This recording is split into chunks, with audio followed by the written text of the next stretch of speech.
வணக்கம் முதலாளி. வாங்க மாப்பிள, வாங்க வாங்க உட்காருங்க. மாப்பிள்ளைய பார்த்த உடனே சிலுத்துக்கிறீங்களே, முதல்ல எதுக்கு வந்தாருன்னு கேளுங்க.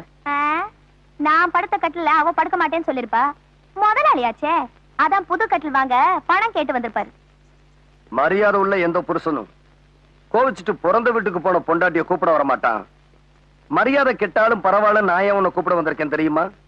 ஒரு பாவம் மரியாதை ஒரு பொண்ணோட மானம் மரியாதை கெட்டு போயிடக்கூடாதுதான் கூப்பிட வந்தேன். இன்னும் கெடாமலா இருக்கும்.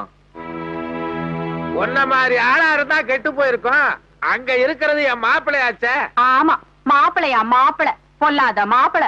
ரொம்ப ஆடாதரி, கீழே விழுந்துற போற.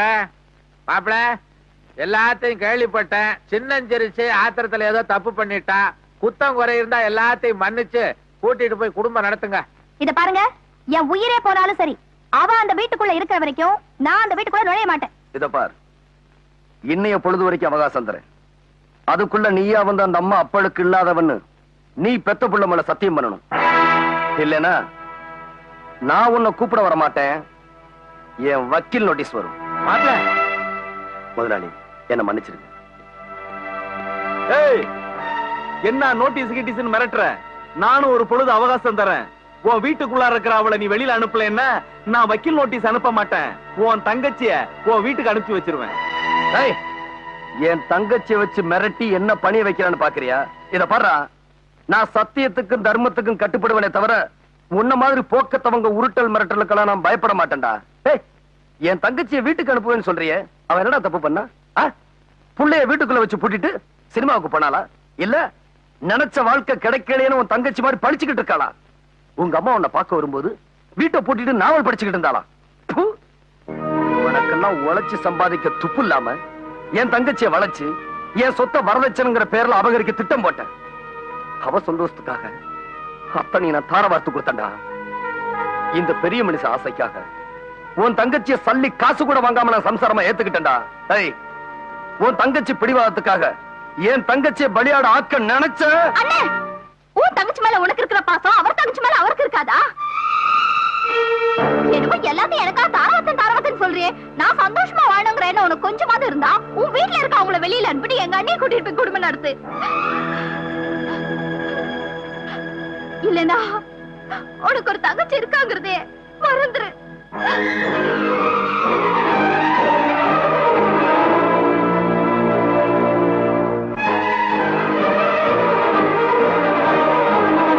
நீதானே தப்பு பண்ண, நீயே போய் சொல்லு.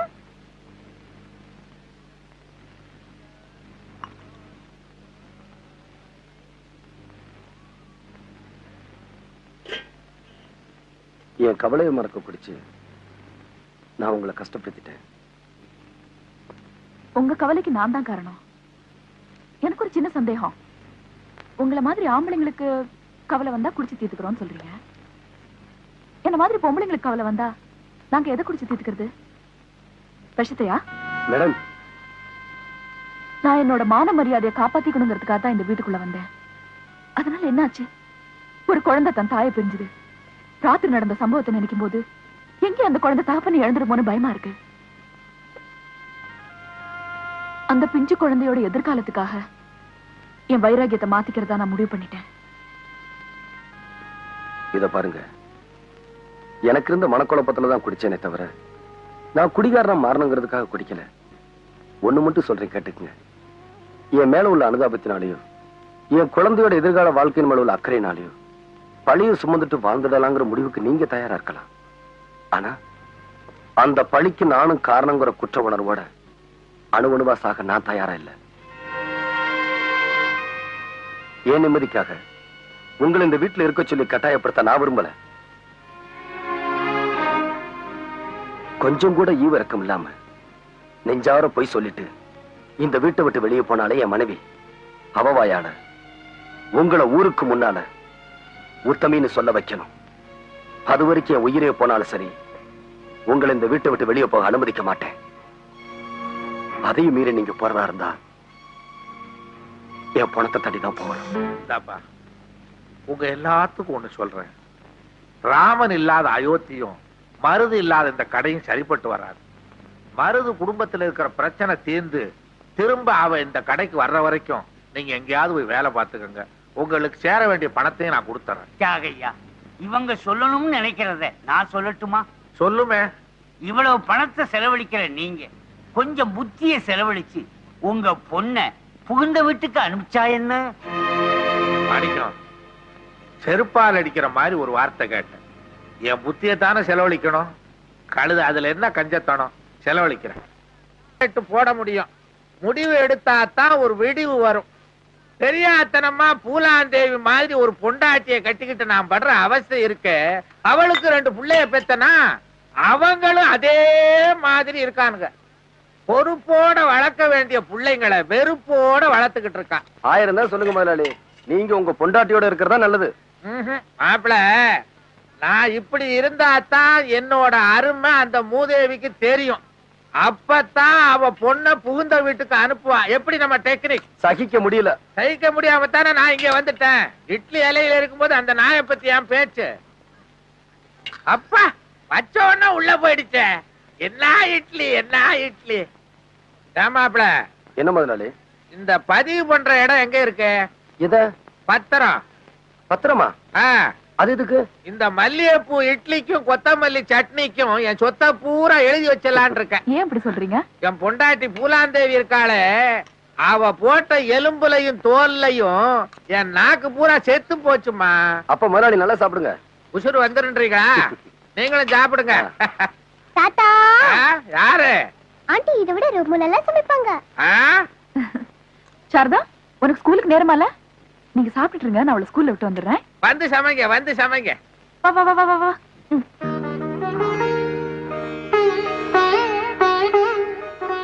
அடேங்கப்பா, இவங்க இருக்க நெருக்கத்தை பார்த்தா பிரிக்கவே முடியாது போல் இருக்க. அதான் முதலாளி, எனக்கும் பயமா இருக்கு. என்னைக்கும் இல்லாம என் மேல ஏன் அவ்வளவு அக்கறை? எனக்கு எப்பவுமே உன் மேல ஒரு தனி பாசம் தான். அப்புறம் ஏன் என்ன விட்டுட்டு போன? அதுவா, ஒரு சின்ன கோவம், அதனால தான் விட்டுட்டு போயிட்டேன். அப்புறம் இப்பயா வந்த? அதை ஏன் கேக்குற? பெரியவங்களாலதான் உங்க அப்பாவோட என்ன சேர்த்து வைக்க முடியல. உன்னாலையாவது முடியுமான்னு பாப்போம். முடியுமா? சொல்லு பாக்குறேன். நீ இப்ப என்ன பண்ற? நேரா வீட்டுக்கு போற. டாடி கிட்ட போய் எனக்கு அந்த ஆண்டிய பிடிக்கல, மம்மியை கூட்டிட்டு வாங்க, அப்பதான் சாப்பிடுவேன்னு அடம் பிடிக்கணும். எங்க சொல்லுவியா? எப்படி சொல்லுவ? அப்பா அப்பா ஆண்டிய வெளிய அமிச்சிட்டு அம்மா அம்மாவை கூட்டிட்டு வந்தாதான் நான் சாப்பிடுவேன் அப்படின்னு நீ சொன்னதா நான் அப்பா கிட்ட சொல்றேன். எனக்கு வந்து வாச்சி உங்க அப்பன மாதிரி தானே உனக்கு புத்தி இருக்கும். அந்த திருட்டு முட்டை உன்னைய நல்லா தெரிஞ்சு வச்சுட்டா. நான் சொல்லி கொடுத்தா சொல்லுவாளாம். மூஞ்சிய பாரு, மூதேவி இருடி. ஐயோ, என்ன சொன்னாலும் கேட்க மாட்டேங்குதே. வணக்கம் முதலாளி. வாங்க மாப்பிள, வாங்க வாங்க வாங்க வாங்க. என் பொண்டாட்டிட்ட கொஞ்சம் தனியா பேசணும். என்ன மாப்பிள இது? உங்க பொண்டாட்டிட்ட பேசுறதுக்கு நீங்க யார கேட்கணும்? போங்க, தனியா பேசினாதான் ஒரு நல்ல முடிவு ஏற்படும்.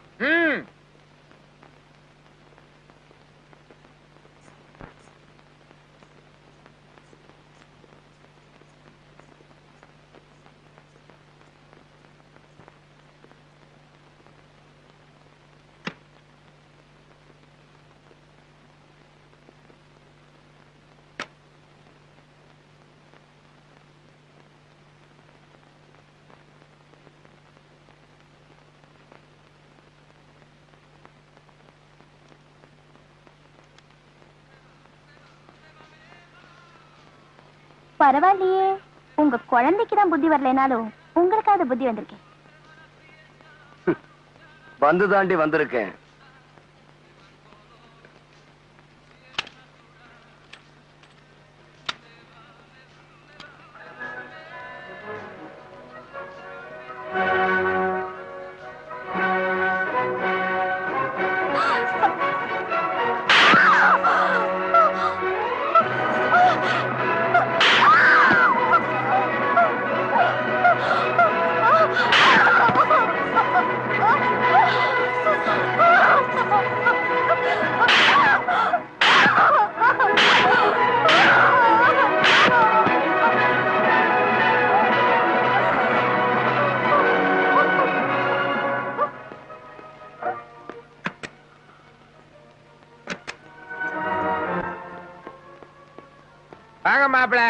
கதவை சாத்தின வேகத்தை பார்த்தா என் பொண்ணை சரி பண்ணிருப்பீங்க போல இருக்கு.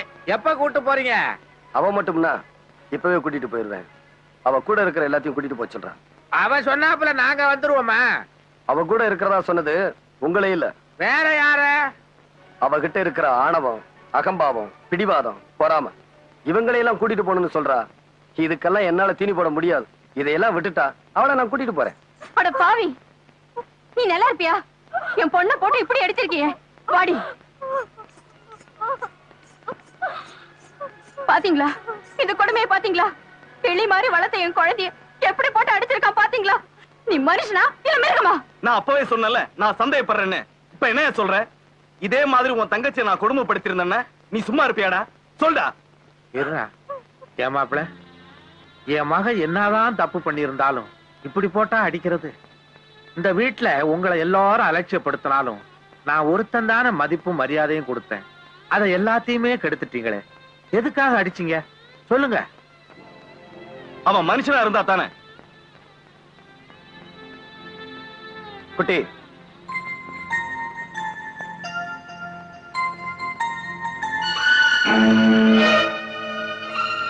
இத பாருங்க, நல்லா பாருங்க.